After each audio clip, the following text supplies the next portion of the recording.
Alright, BB, I'm here. Yes, you are. In today's adventure. Urology. Yes.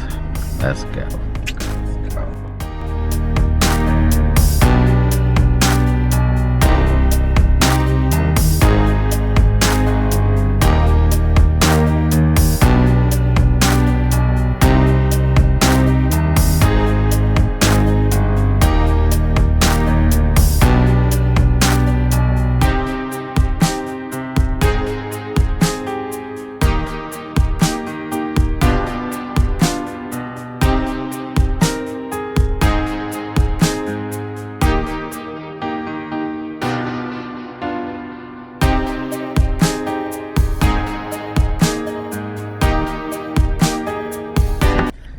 Alright, well, I'm at the urology, and this is for erectile dysfunction.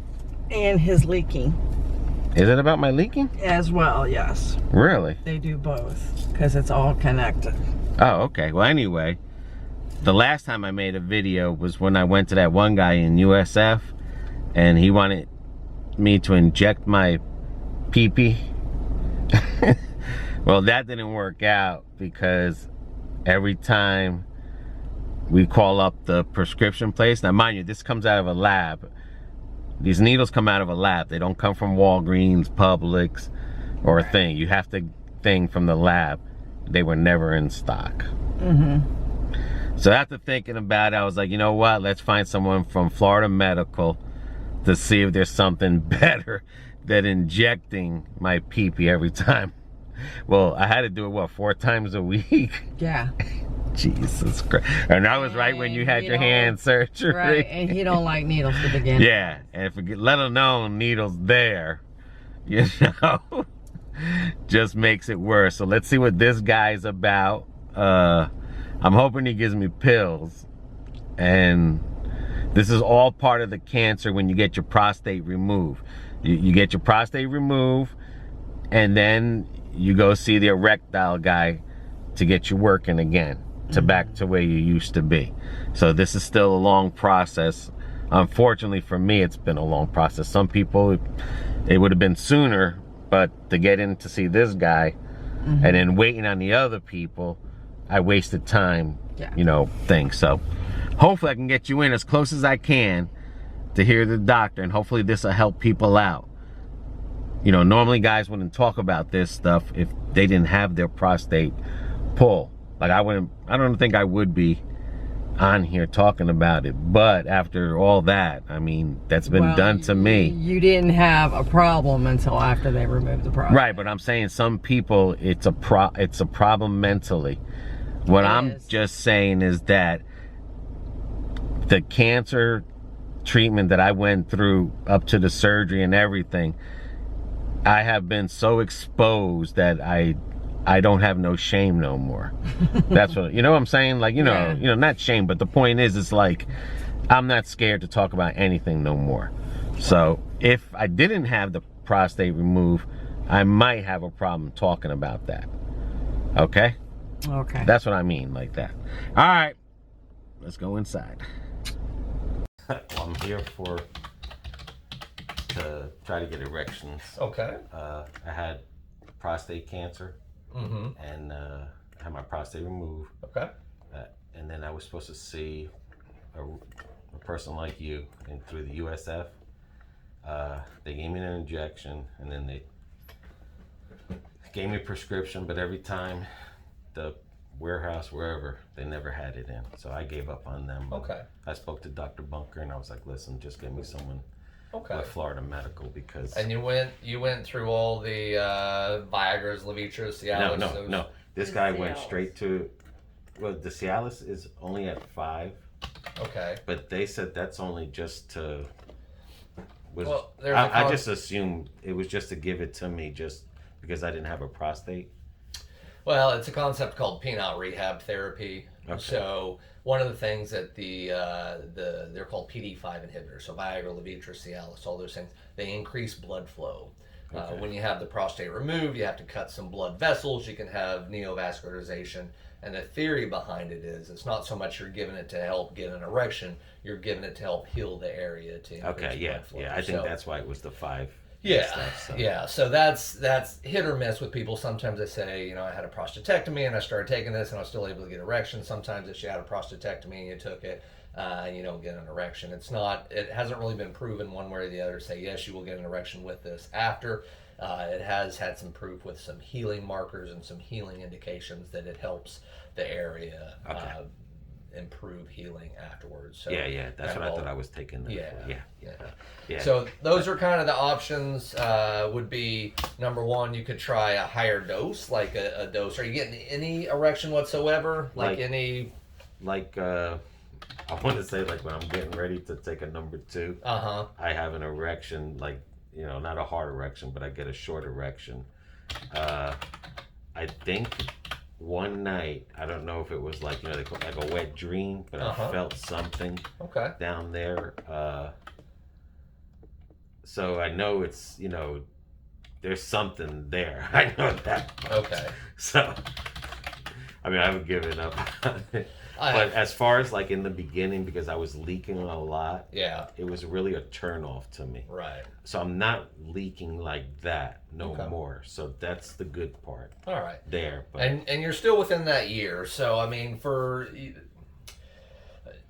with erections and leakage and stuff, really, you look at that year after prostatectomy. So if a guy comes in at 3 months and say, Doc, I'm leaking and I don't have any erections, you don't give up at that point. Right, there can still be some nerve regeneration and things at that point. So then you start looking at the pathway. The leakage can certainly improve.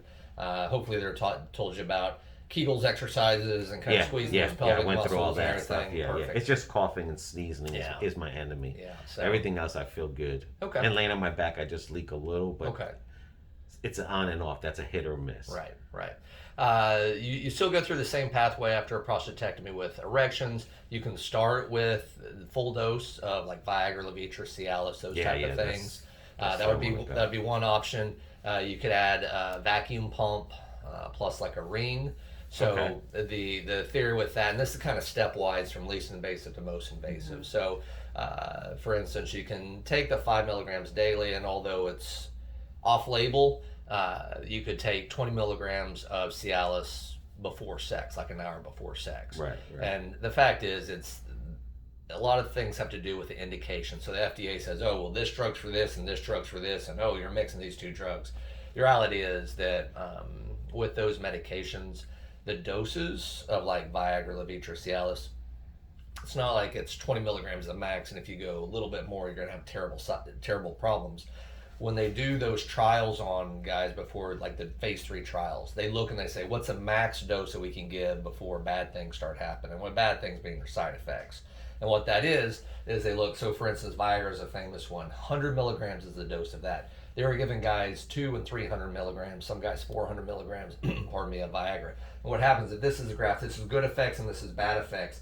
As the dose goes up, you see better effects with a higher dose, but you also see more potential side effects. And there gets to a point that the good effects kind of level off, but the bad effects, headaches, flushing, sinusitis, those just get worse. And that's where the guys would say, man, I don't care if it gave me erection for days, I'm not taking this because of the headaches. And that's where they kind of fear the dose. So the safety is generally there for most guys to go a little bit higher. It's just really whether it's efficacious or not. So that would be potentially number one, is to say, all right, keep taking your 5 milligrams. When you plan on having sex an hour before on an empty stomach, take a Viagra, Levitra, Cialis, something like that, to see if you can increase the blood flow even more to achieve an erection. A lot of the times, there can be something called outflow. So you're getting blood flow in, it's just the veins aren't compressing and it's going out too quickly. So you can kind of get this soft erection that never really gets firm. Right. There's rings, but certainly kind of what you could do is you could grab the base of your penis, and when you squeeze, what that does is blood still flows in, but it can restrict blood out. And if that keeps your erection harder longer, then you say, well, I may benefit from a penile ring to help that. So it's like a combination. That doesn't work, then you get into the penile injection therapies, which are can be beneficial. Then past that, it's like penile prosthesis. You're hard pressed to tell someone, hey, things are going to get better at this point. Yeah, but yeah. Up to a year, you tend not to give up at that point because you can still get some nerve regeneration and everything. So, And that's what Dr. Patel said. yeah. I mean, again, where you eventually end up, I can't tell you one way or the other. No, I understand. I chose my life over, sex to begin with. Right, but between now and then, I certainly wouldn't give up and say, no. You gotta go straight to penile prosthesis because there's nothing else we can do. I mean, I definitely think if you haven't kind of done stepwise thus far, that's where we start. Yeah, that's what I thought they were gonna do, but it's like they're too new age for me. Like that's for the younger generation. Or well, I did. Unfortunately, are you buying the Cialis? Does your insurance cover that? Or Yeah. It's just a different name. Yeah, tadalafil, which I'm going to send the 20 milligrams in. One caveat to this is that it's gonna go through a computer, and the computer's gonna say, this guy's an idiot. He's giving you 5 milligrams of this and 20 milligrams of this. He doesn't understand that you can't do that. I understand that it's off-label. I can tell you that I have a lot of guys that take more than just the 5 milligrams. They take the 5 milligrams, they take the 20 when they want to have sex on top of that. I have not had anybody with serious side effects to that. So with that being said, the caveat is understand that everybody's a little bit different. Could you get a bounding headache? Could you get worsening symptoms because you took 25 milligrams instead of 5 milligrams? Potentially. I have not seen that, and I don't feel uncomfortable prescribing that. But the pharmacy sometimes gets a little bit uptight about when the max is 20 per day, and now you potentially can take 25. So now when I take that, I take the 5 every day, right? Correct. Do I take the 20 every day? No, you just take that an hour before sex. Okay. Now what if it doesn't work the first time? Just continue? I would. I mean, especially if you're gonna wait till the next day, or wait a day after, or go to the next day. There's no rhyme or reason to it. I mean, it's just it's. If you're going to get the prescription at 6 pills, I mean, you might as well take those out after 6 or 10 or whatever the case may be. Right. If it's not working, it's not working. Gotcha. But the adjunctive things you could do is if you think, well, it's kind of getting a little bit harder, a little bit firmer, but never really getting to that. Again, try to squeeze. There's penile rings. Right. Vacuum pumps or things that can help aid in that. Okay. But all of this is going to be trial and error. No, I understand. I just want to make sure I'm doing it right. That's all. Yeah, no, you don't take 20 every day. I mean, that's, right. Just the 20 is only as needed. Right. I would continue on the 5 daily. Panic. Just keep taking it. Yeah. I mean, there's going to be a point that you're going to say, if you take 6 or 10 or something, you're like, well, nothing's ever really happened for the better, then you probably need to abandon that. But at this point, for me, I would say if we're after a year and we've done this and it doesn't work, then you kind of call it quits on it. But since you're still within a year, I don't know how much more healing your body has in addition to this. That's the one thing I can't tell you. Right. If you come in and it's 3 years down the road and you say, well, I've tried all this stuff and nothing works, I'm going to say, well, nothing's going to work. No, never work. Yeah. Right. Yeah. Okay. Yeah. And that's what I probably plan is that, we do this. I don't know if you want to 3 or 4 months follow up and circle back around, or you just want to call what's convenient for you on 3-4 months, whatever. Okay. Yeah, I want to. Because that puts you back closer, I think, to your year afterwards. Yeah, because it's May when I had my surgery. Yeah, I had it on his birthday. Oh, that's a terrible birthday present. I was like, no, it was a good one. It was.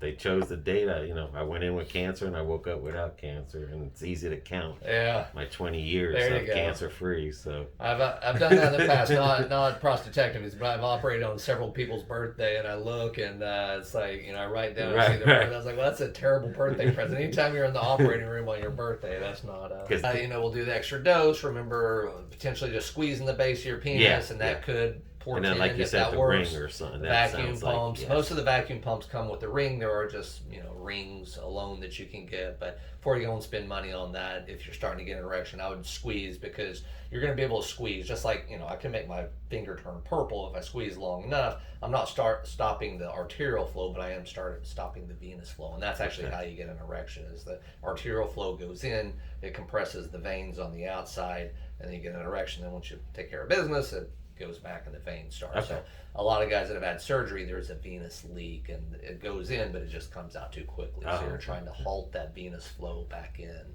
to the body. But I So think that, basically, you're working those muscles to get those muscles stronger again. that's what you're trying to do. Okay. Yeah. So there's also, unfortunately, with that vascular and neurologic, that it's added into that again. But Into yeah, the equation. Okay. yeah, there's an old saying that erections begat erections. The more erections you can get, the more erections will be healthy over time. Now, Okay. you throw surgery and radiation and injuries and traumas into that Right. kind of changes that paradigm. But honestly, the more times you can get an erection, the better that pathway is. Okay. Okay. All right, any other-